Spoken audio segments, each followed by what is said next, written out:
We continue our reading of Lest We Forget, a daily devotional by author George R. Knight.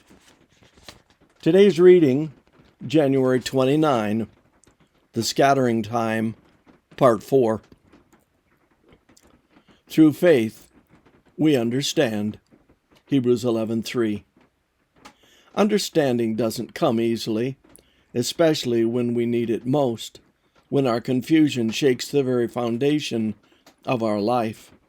It is almost impossible for those of us who live more than 160 years after the event to comprehend the depths of confusion and chaos in Millerite ranks in the wake of the October disappointment.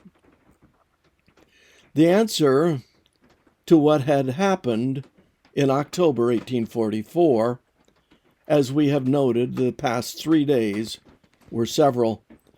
The spiritualizer segment, holding that they had been right at the time and the event, claimed that Christ had indeed come on October 22. The Albany Adventists, on the other hand, said that they had been wrong on the time, but right on the event to take place at the end of the 2300 days.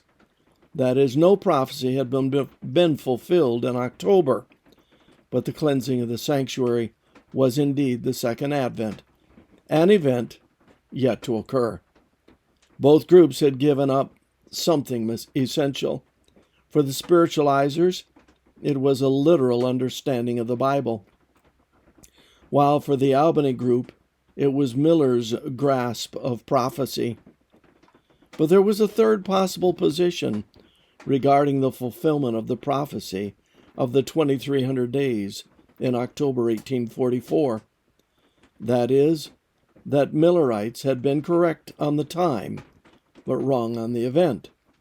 In other words, the 2300-day prophecy had been fulfilled, but the cleansing of the sanctuary was obviously not the second advent.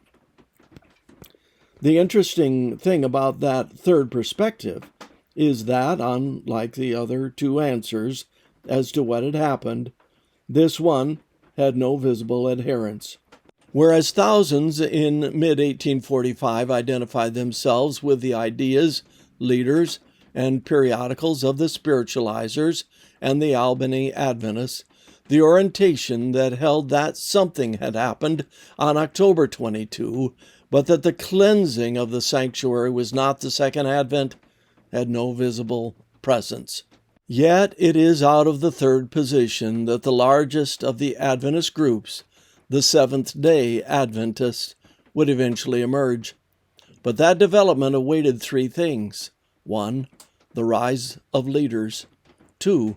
The evolution of doctrines that explained the Millerite experience and clarified wrong notions.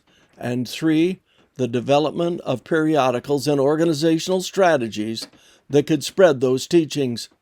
The rest of this year's journey will follow this third group.